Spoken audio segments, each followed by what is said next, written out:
Hey guys, welcome to another episode of Becoming a Professional. I'm your host, Riley Ramos, and we are recording here in Denver, Colorado. So before we introduce our special guest, let's go through our usual housekeeping. Now, this episode is brought to you by the National Chapter of Beta Alpha Psi. Enormous appreciation for their support. Make sure to sign up for the Alumni Member Network if you haven't already, so we can easily connect and have y'all experience all the benefits that the network has to offer. And then, of course, our disclaimer, the opinions in this podcast are our own and may not reflect the position of Beta Alpha Psi or our respective employers as a whole. So without further ado, for this week's guest, we have senior recruiter of Deloitte's National Campus Programs team. That's kind of a mouthful. A little bit, yeah. But please welcome our special guest, fellow Beta Alpha Psi alum, Zach Yarnell. What's up? What's good? Happy to be here. What's good? Happy to be here.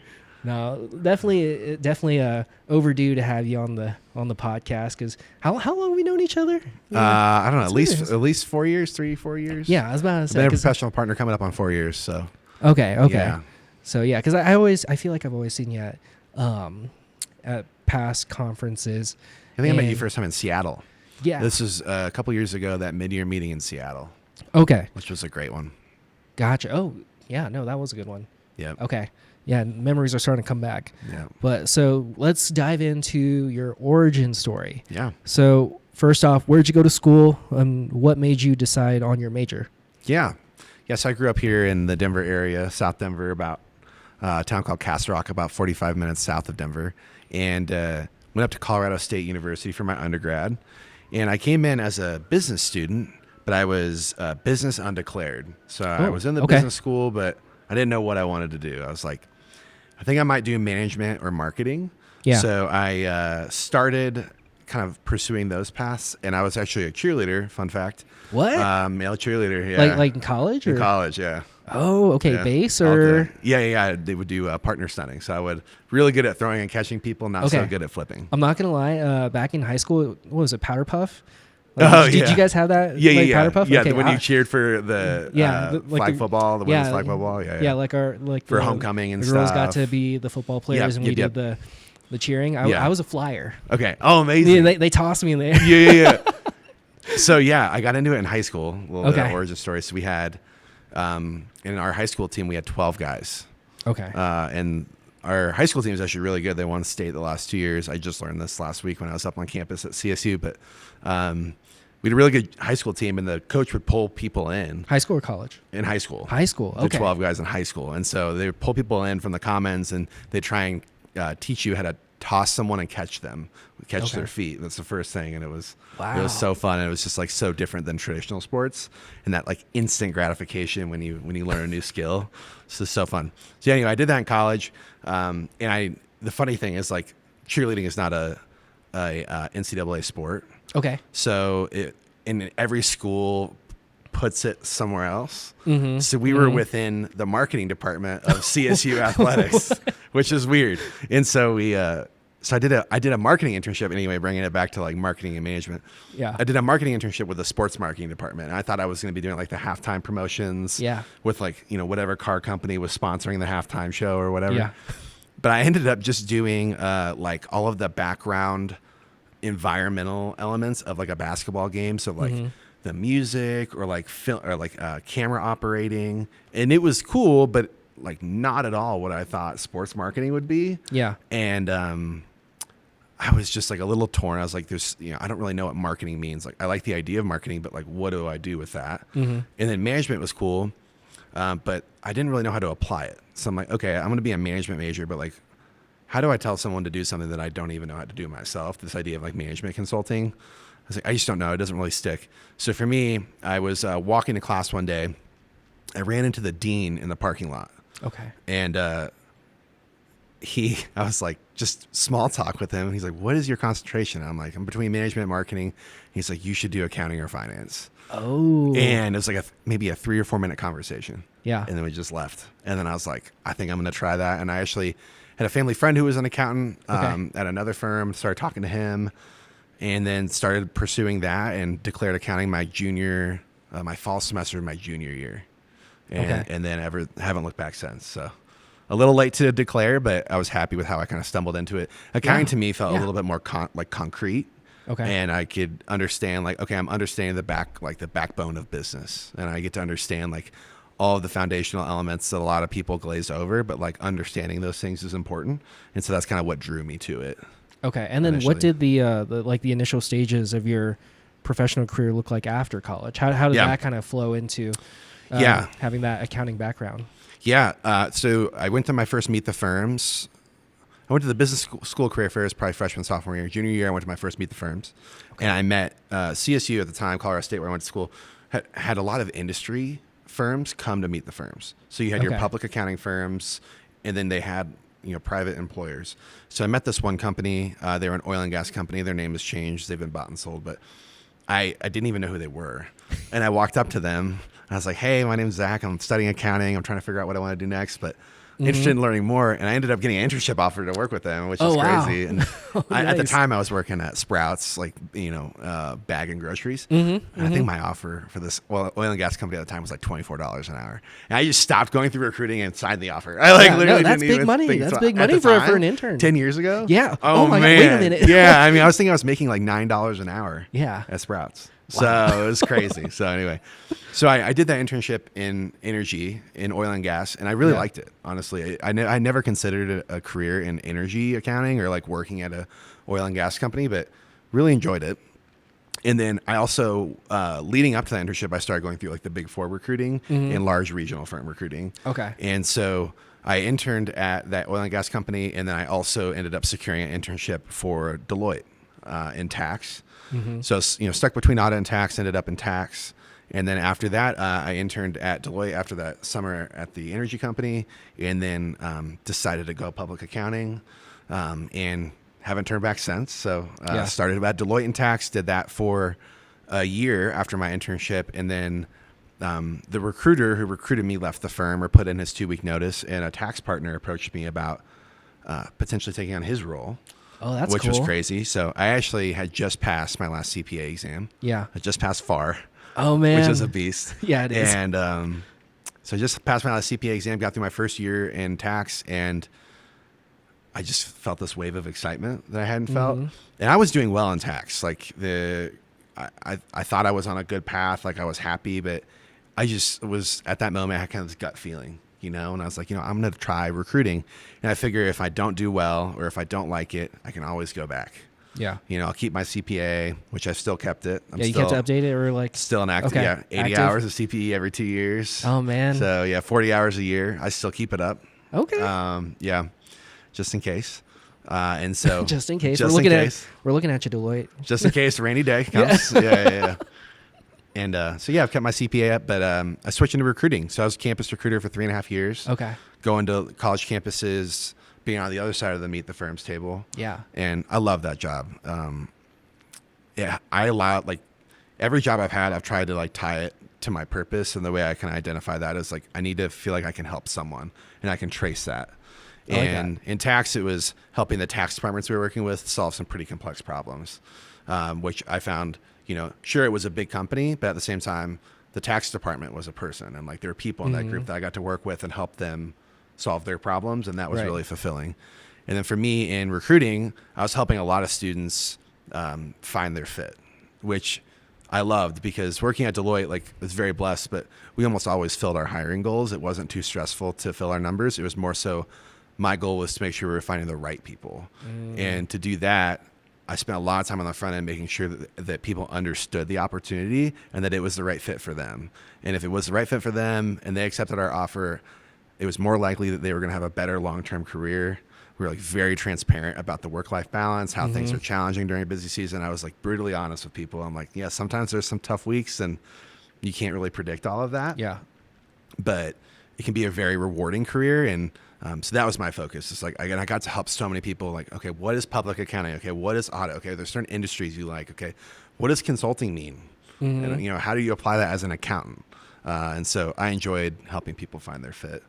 And then the last chapter here that I'm in now is I did that role for about 3.5 years, and then a role opened on our campus programs team. So Deloitte's a large enough employer where we have a team of people that plan recruiting events for certain population. So people Okay. who've received offers, and we're trying to get them to come and learn more, hopefully accept. But my population is the interns. So Okay. I Gotcha. manage the intern population, which I love. I was an intern. I went through the process, and now I get to plan it for other people. Yeah. So I plan the internship program structure that happens in your local market, and then I plan our internship conferences at our training facility in Texas. And so I love that because I get to design an experience from start to finish, and then I get to watch people experience it and like make new connections and learn learn about new things and like the light bulb moments. I get to see a lot of those, and it's really powerful. So I really love that part of my job now, and I've been doing that for about 3.5 years. So I'm coming up on about 8 years at Deloitte in June. Nice. This would be awesome. Now, because earlier we mentioned that you're a Beta Alpha Psi alum. Yeah, Can you speak to your initial exposure to Beta Alpha Psi? absolutely. So I did my undergrad and my master's at 2 different schools. So I did my undergrad at Colorado State, and then my brother was moving home from out of state. He went to school out of state. Okay. And I wanted, he's moving to Denver for a job. And I was like, man, I could live with my brother for a year. And like, as an adult, you know, because he's 3 years older than me, 2.5 years older than me, 3 grades. And so I moved down to Denver, and I did my master's at the University of Denver and had great experience at both Colorado State and University of Denver. Both are great programs. I actually joined Beta Alpha Psi in my grad program, if you can believe it or not. I'd already accepted an offer with Deloitte. I didn't use it as a recruiting tool.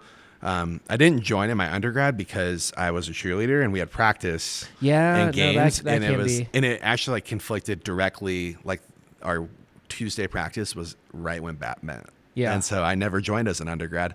I still benefited from Meet the Firms and other events, and honestly, I wish I could have joined as an undergrad because, as I kind of alluded to, like, my career's been a little wonky, and I'm happy with it. I mean, I'm still figuring it out. It worked out. It's working out, yeah. But you learn so much from the employers that come to Beta Alpha Psi events, and I was jealous I didn't get that earlier. I got a lot of that in grad school, which was great. So I served as I don't know, as the director of membership, maybe is a title, but basically, like, I helped create, and I didn't help create the structure of this, but I helped maybe I don't know, continue or further the mentorship program that they had created for new Beta Alpha Psi members in the undergrad. And so the director of the accounting program encouraged me to join.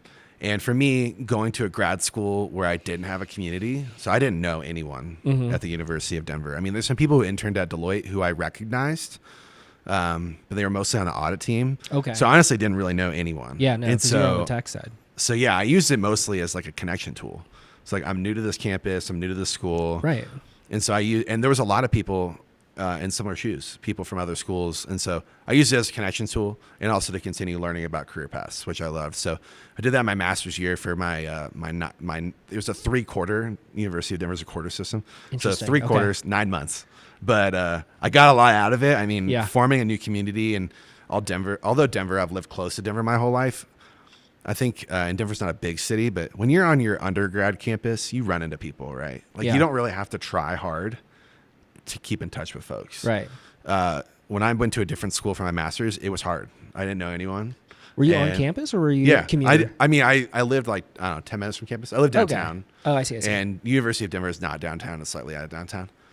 So for me, it was like meeting people who are also studying for the CPA exams and like forming a community around studying, and just also people to like connect with and have like personal relationships with. And there's a group of us who still do a ski trip every year. Oh, no way. Yeah, and they're all at different. One woman's at Deloitte, and then a couple other people are at different firms, Big Four firms. And some people have left completely, and it's been a really valuable just like friendship tool too. And those are people I met through Beta Alpha Psi. Through BAP. Yep.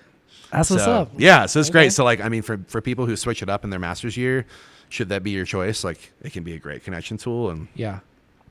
Well, now fast forward to now, it kind of comes full circle because now you're the professional partner. Yep. Representing Deloitte for Beta Alpha Psi. Yeah. So what has that experience been like? What's it like to serve as a professional partner? Yeah. So I got roped into being a professional partner during COVID, which was real interesting. Yeah. So it was like recording virtual presentations for Beta Alpha Psi members to learn from, which was, just like everything during COVID was interesting. Yeah. But interesting was the word of the... Yeah. It was like, And then you're putting on the subtitles because at the time, like Zoom wasn't that good at the subtitles. Oh, I see. So Yeah. you would like modify the subtitle text and then upload it and merge it. It was an experience for sure. But post-COVID, and what I do now is I get to represent Deloitte at these mid-year meetings and at the annual meetings, which one I love from a couple of different angles. First off, like it allows me to connect with students again, which I love. Like I love helping students. Like I was just talking to some students earlier who like trying to figure out.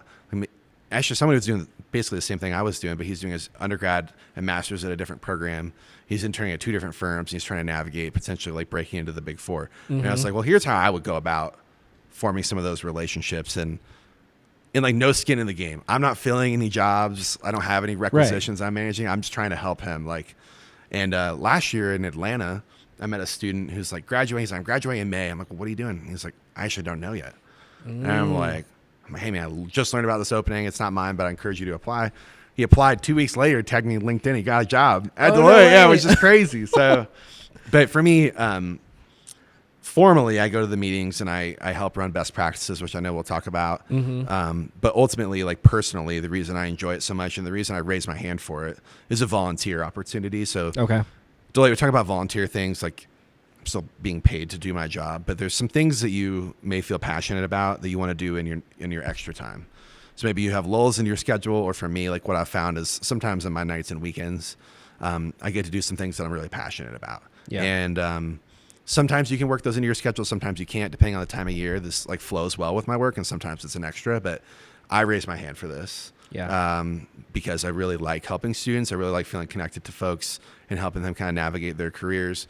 And the accounting field, while it's fruitful with opportunity, and there's been a shortage of accountants, and we all know that, but like it's also hard and intimidating to navigate. And I think there's a big perception that in your life and in your career, you have to have everything figured out. Like, okay, like, and I was sharing this earlier with someone, but okay, my plan was I'm going to start at Deloitte, I'm going to work there 5 years, make manager, and leave. I don't know who planted that seed in my head. And I don't know, but like, I think there's a lot to be said about like helping people understand the amount of opportunity and helping them navigate that tactfully and intentionally to have a very fulfilling career.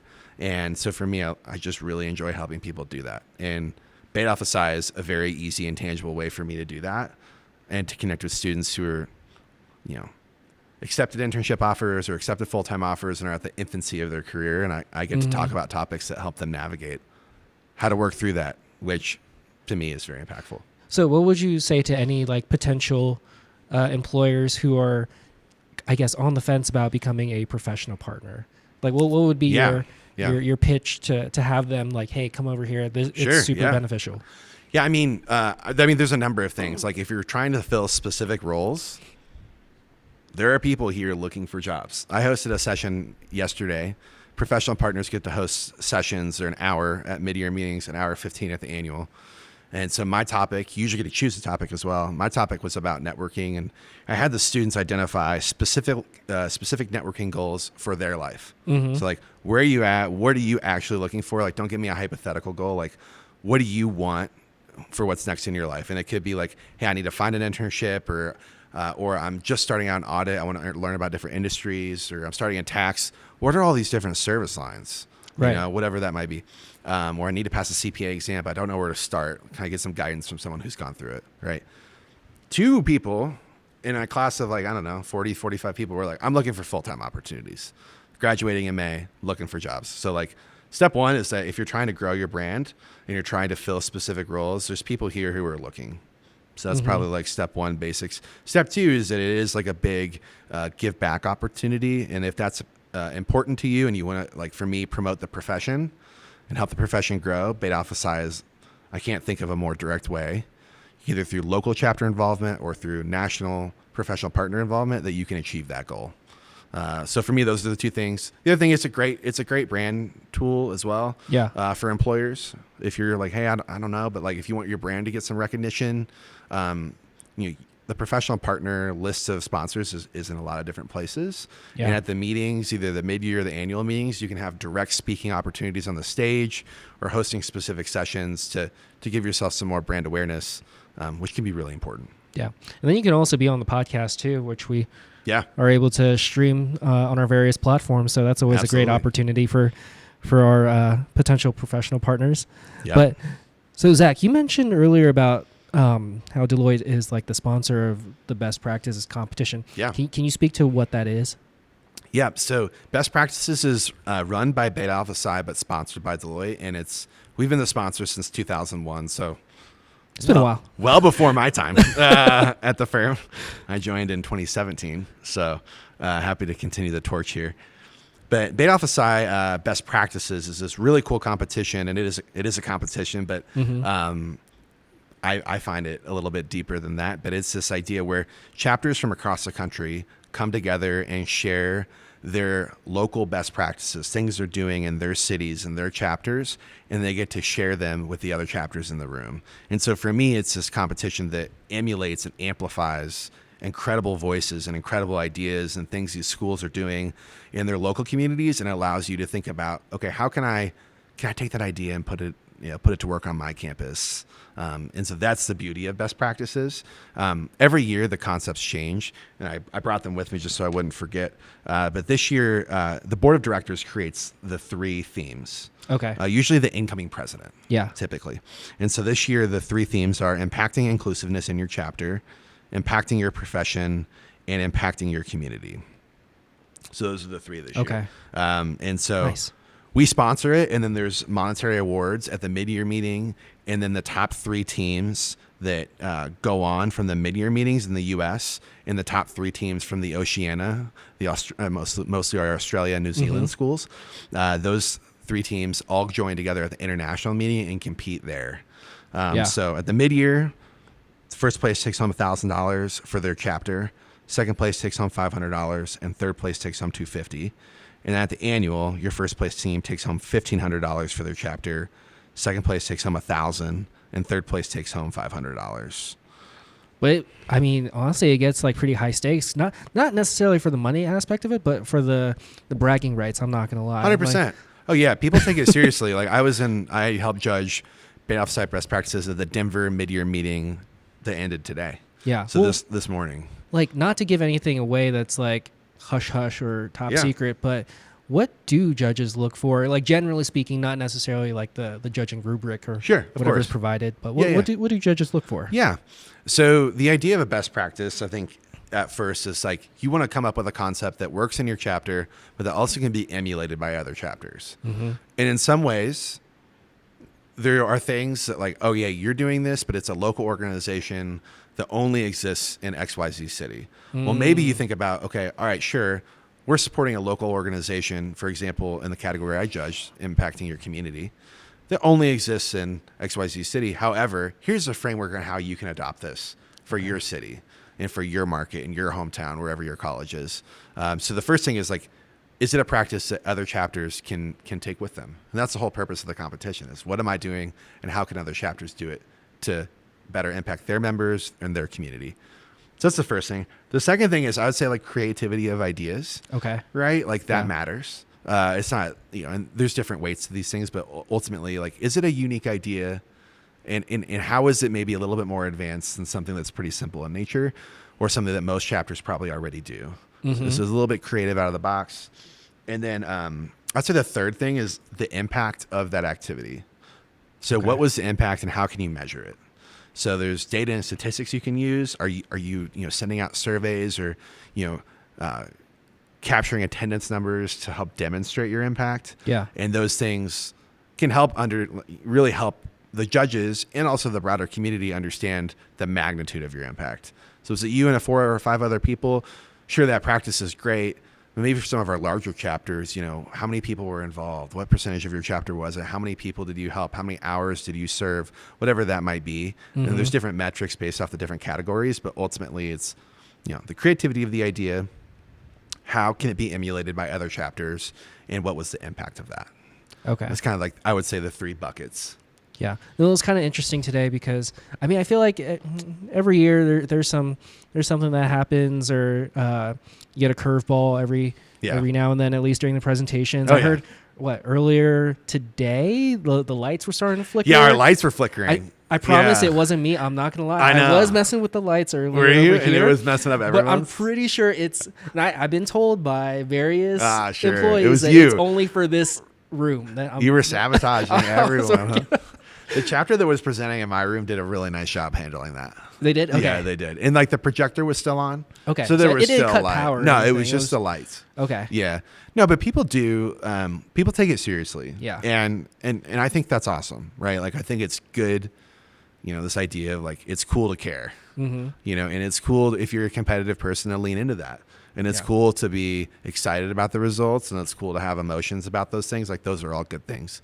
And so for me, like when you award money for something, it definitely brings out different emotions. And obviously it's going to the chapter, it's not going to the individuals. But even so, like, your leadership team decides how you spend your chapter dollars. Right. And so it can have some pretty significant impact on their budgets and things like that. But I think it's really cool that people care and put a lot of effort into it. And people put a lot of effort into their presentations and their slide decks. And while people may think that's for nothing if you don't place, like, guess what I do every week? I present things and I build slide decks. Yeah. And I pitch ideas, and like those skills that they're learning now are super valuable. So even if they, walk away quote unquote empty handed, there's so much good that comes from it. And presenting in front of a group of 50, 60, 70 people and judges from different, and the professional partners are the judges. Yeah. So professional partners from different organizations. So in my room, I had someone from the Institute of Internal Auditors, which is a really cool organization I'm learning more about, and someone from Fifth Third Bank. Really cool, awesome people who I didn't meet before, people got to present in front of 3 professionals. I mean, that's a lot of their career, regardless of if you're in tax, you're in audit, you're in advisory, you're in consulting, you will be presenting information in front of people, and getting comfortable with that and building content and decks to support that is an important skill. And whether or not you think accountants do that, you're wrong. They do more than you think. Oh, for sure. Yeah. And then at least from your years of judging, any favorite or memorable moments that have come up? Yeah. So last year I got to judge 2 different categories at the Atlanta mid-year and the Dallas mid-year. And then I also went to the annual. So I went to 3 BAT meetings last year, which was incredible. And the annual was in Orlando. And so I got to, and every time they have you judge different categories to prevent bias. So ideally you're not judging at the mid-year and then judging the same team at the annual. So you're doing a different topic between every time. Okay. Yeah. So I judged 3 different topics, 2 at the mid-years and the 3rd topic at the annual.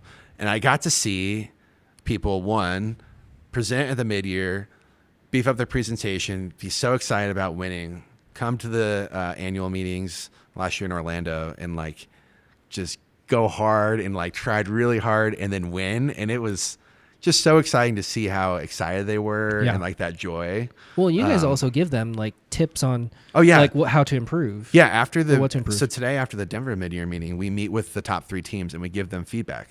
So what were their strengths? What were some areas of improvement? And they can change. Yeah. So they can change their content, and we encourage them to. And some teams take more of an advantage of that than others. But yeah, it's just awesome to see people like put a lot of hard work into it and then come back.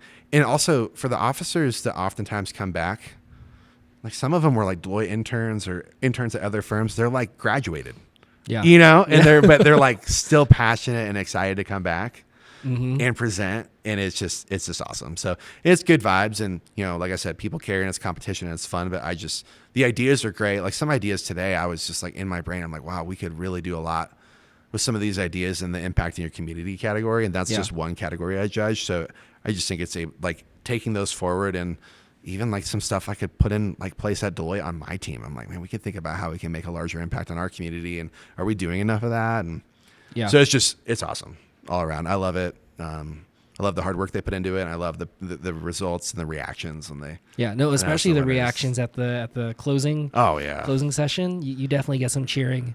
Our Oceania friends. Yeah. Australia, they're rowdy. I love it. They just bring so much energy, which is awesome. It's so fun. I mean, they traveled across the world literally to be there. Yeah. They literally fly. I mean, I don't know how long that flight is. It's at least like 20 hours to be there and to present. And their presentations are crazy good. Like nothing I would have ever done in college, like coordinated footwork and all these different things.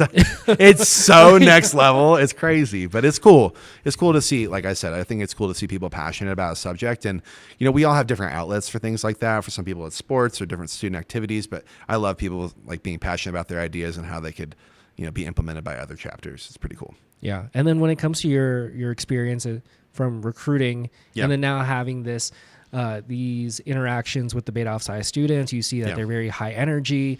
They're kind of like the A-type personalities when it comes to like these competitions. Like, how is that? Like, what was the hiring experience like when interacting with the Beta Alpha Psi students? Yeah. So I would say, generally speaking, most Beta Alpha Psi students, and like, sure, there's always exceptions to this rule. I want to be clear. Like, you'll get people who are really well informed who are not in Beta Alpha Psi. But I will say, generally speaking, from my experience, is that people who are a part of Beta Alpha Psi always come in with a deeper understanding of what opportunities look like. So like, they're not trying to figure out what public accounting is. They already know. They already know a little bit about audit and insurance work. They know a little bit about tax work. Their foundational understanding of the landscape is so much deeper. And so therefore the questions they ask, how they prepare for sessions is so much more intentional, is what I found. And like, a lot of people will walk up to a career fair and be like, hey, tell me a little bit about Deloitte. And sure, if you're coming to a career fair and you're not prepared and maybe it's your first time, that's an okay question. But I think people who are in Beta Alpha Psi like know who a lot of the players are, regardless of big or small. Like, in where I went to school, there were some really reputable local firms that were awesome. And like, got to know them. You got to know some of the mid-tier regional firms. I interned at one during my time in school, loved it. And then I also got to meet some of the big tier firms and also some industry providers. Like, I learned so much just from like that exposure, but just students, I just feel like they're so much more prepared when they're part of Beta Alpha Psi, because the types of employers and the types of topics that are coming to Beta Alpha Psi chapters, just by being a member of Beta Alpha Psi, just makes your understanding so much more advanced.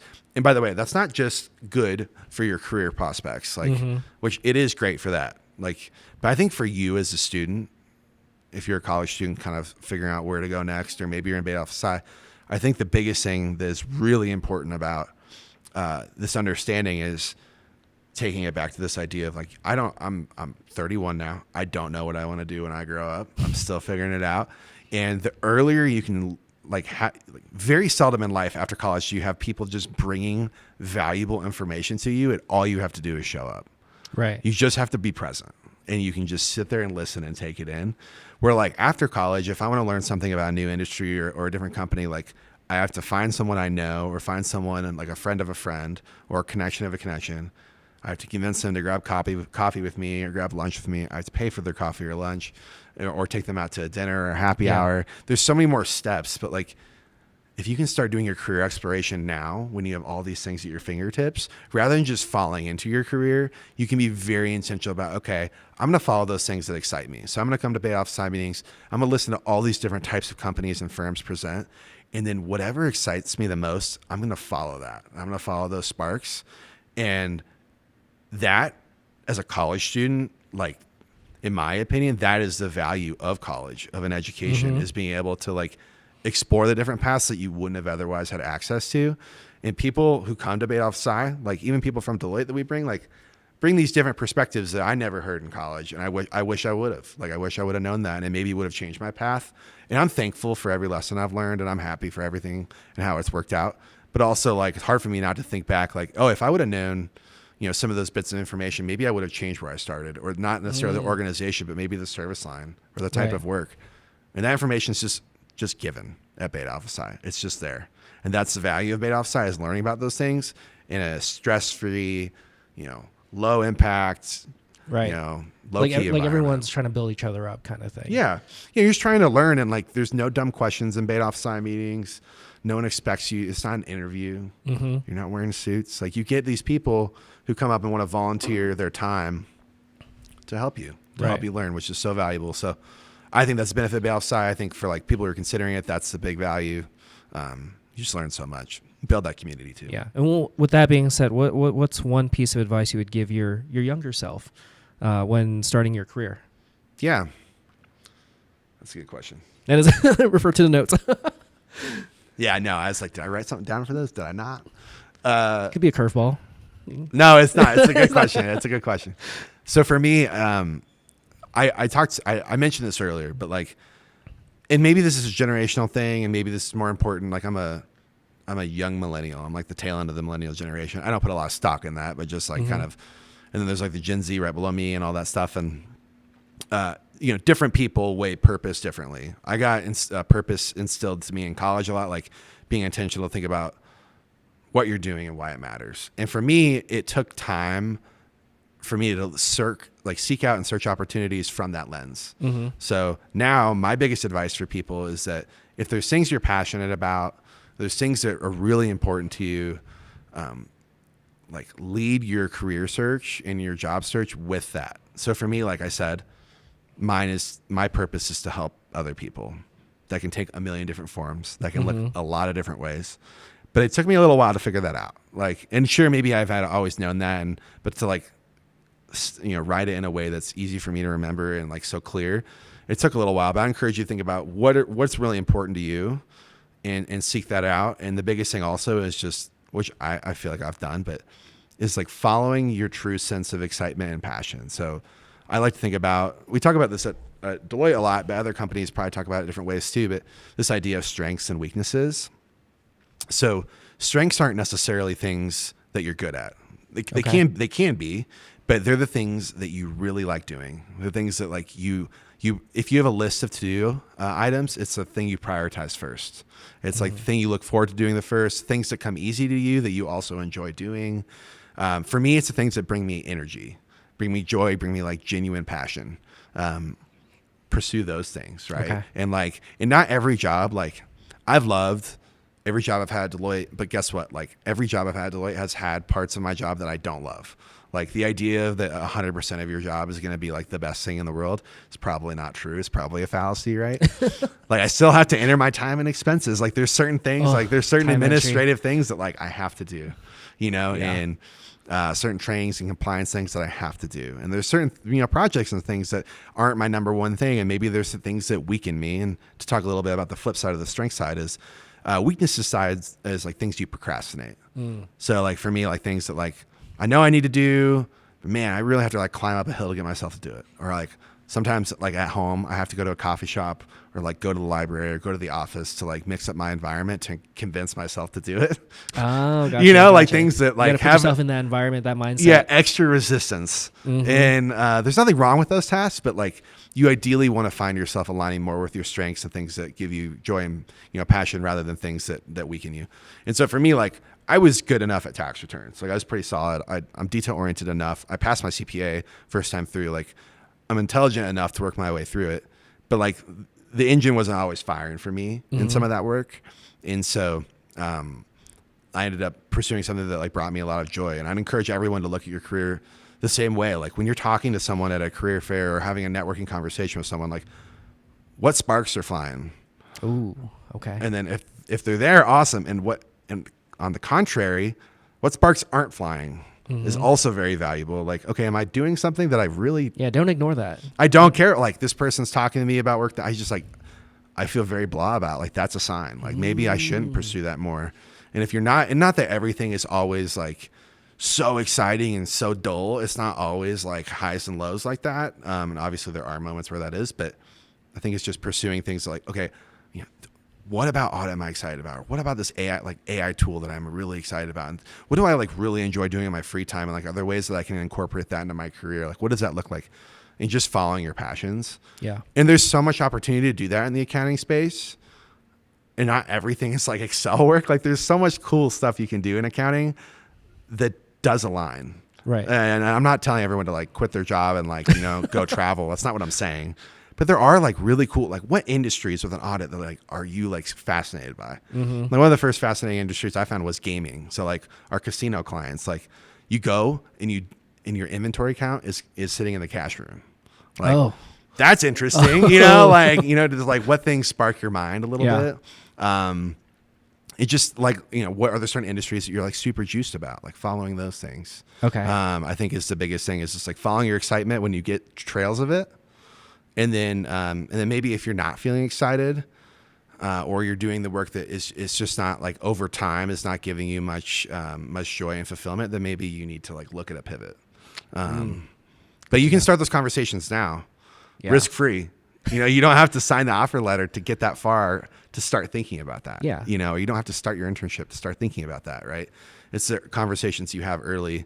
So I always tell people, and this is my role in recruiting, is like promote the profession first. So for me, it's like teach people as much as they can about different paths, and then help them find the one they're like genuinely excited about, and then they will enjoy that and they will stay, and that will be a good fit for them. And so I think about that from a recruiting sense too, but also as a student, like what are you excited about? Follow that and see where that journey leads you. Yeah, no, I completely agree. It's definitely important to leverage your network, get those conversations. I mean, it's something that we pride ourselves in Beta Alpha Psi, is that we have that expanded network. And so there's always somebody who can give you their experience and see if it's something that, like, do I follow with this, or do I have a different experience, or is this something that I want to pursue? But definitely have those conversations. And like Zach was mentioning, like from a recruiter standpoint, providing the students and the candidates with the various opportunities and giving them that opportunity to choose for themselves of like, okay, what gets me jazzed up from, like, it's not just simply tax audit, but there's so much more than that. And like even within it too, that you can still explore. So I just met someone recently who does, at Deloitte, she does cryptocurrency tax. So she works within a part of our federal tax practice just doing crypto work. I'm like, that's fascinating. Yeah. Like, you know, like there's just like what genuinely answer that question for yourself. And I think a lot of people feel this like need to, you know, say something that sounds cool or sounds like, you know, but like, are you just being honest with yourself really about what you're actually excited about? You know? Like I think in college I said I wanted to be a CFO, but like, same. I didn't know anything. I still don't really know much about what CFOs do. And like, I'm a CPA, like, and I you know, it's just, you say these goals because maybe someone planted it in your head, or maybe your mom said it sounded cool, and like you check that out and it pays really well, blah, blah, blah, blah, blah. But like, what's your true motivation? Right. And like, be honest with yourself about it, and don't just like hop on the train and, you know, blindly, follow the steps along. Yeah. If it's something that you're truly passionate about, you will innately do the research and look more into it. And so it'll come along as you like have that passion. Yeah. And so, but I mean, with that being said, just a couple wrap up questions. I guess from your time with Beta Alpha Psi, what has been your favorite BAP memory? Yeah, I would say as a professional partner, it's been the annual meetings and the mid-year meetings. It was just so fun. These form connections for me, like with people who are doing similar jobs that I'm in, but just connecting with students is so fun. So I love that. As a student, it was the connections I built in my master's program that are legitimate friends now. Yeah. Like legitimate friends, not just like, hey, like I bump into them every once in a while. It's like, no, like people I'll call and text and we check in on, and we've stayed in touch on. And I'm out of grad school 7 years now. So like legitimate relationships. Yeah. So those would be my things. Nice. Okay. Yeah. No, because that reminded me of when like I attended my first annual meeting, which was Baltimore 2016, and I haven't missed an annual meeting since. Yeah, they're awesome, man. Yeah, no, it's definitely a good time. And then also just the last question for you, Zach, how did BAP help you become a professional? Yeah. I mean, for me, it's every time I attend one of these meetings, I have different takeaways, and regardless of what's going on in my personal life, I just feel, I have different takeaways. But for me, I think the biggest thing as professionals has helped me kind of understand how important it is to be intentional about the decisions you make in your career and to help people figure out how to navigate that. And so it's just made me very intentional about the steps I take next, and like exposure to opportunities that I never had before. And for me, like looking, like even right now, like looking at networking differently, like, and giving me this sense of confidence that I never had to like reach out to someone on LinkedIn. Like, it's just, it just gives you a lot of tools to help you navigate these situations that you'll inevitably experience in your career. So for me, that's been it. It's just like all these tools that like they've bolted on through all these, meetings when I was at my master's program and then even listening to professional partners give speeches here. And it's just equipped me with a lot of tools that have helped me, that I've been able to leverage in different situations. So I'm still using them. Yeah. Like it's not like this skill that goes away, and it's not these connections that go away. Like people I've met who I can lean on, skills and tools that I've used that I can continue to expand on. So those are probably my big things. No, I like it. Very much agree. 1,000%. But I mean, with that being said, I honestly, that kind of takes the cake, because I feel like with all that stuff, like BAP has the resources and it really sets you up for success. 100%. Yeah. And so with that being said, Zach, And also, our listeners, thank you for tuning in to this week's episode. Be sure to like, subscribe, and follow us from whatever platform you're tuning in from. Also, check out the show notes for our various social media pages and official BAP swag. Zach, thank you again for guesting on our podcast. It was such a pleasure to hear your story, and then also all the life lessons that are the solicited life lessons that you've been able to bestow on our listeners. And with that, we'll see you on the next episode of Becoming a Professional. Hey everyone, Riley here with the credits. This episode, titled Inside the Competition, Exploring Beta Alpha Side's Best Practices, was hosted by myself, Riley Ramos, and accompanied by our special guest, Zach Yarnell. Music was sourced from Resolute Audio and Fine-Tune Music on Adobe Stock. Huge shout out to Beta Alpha Side's National Chapter for their financial support and keeping the podcast going strong. If you haven't already, please join the Alumni and Member Network. Details can be found in the show notes. Thanks again for tuning in, and we'll see you on the next episode of Becoming a Professional.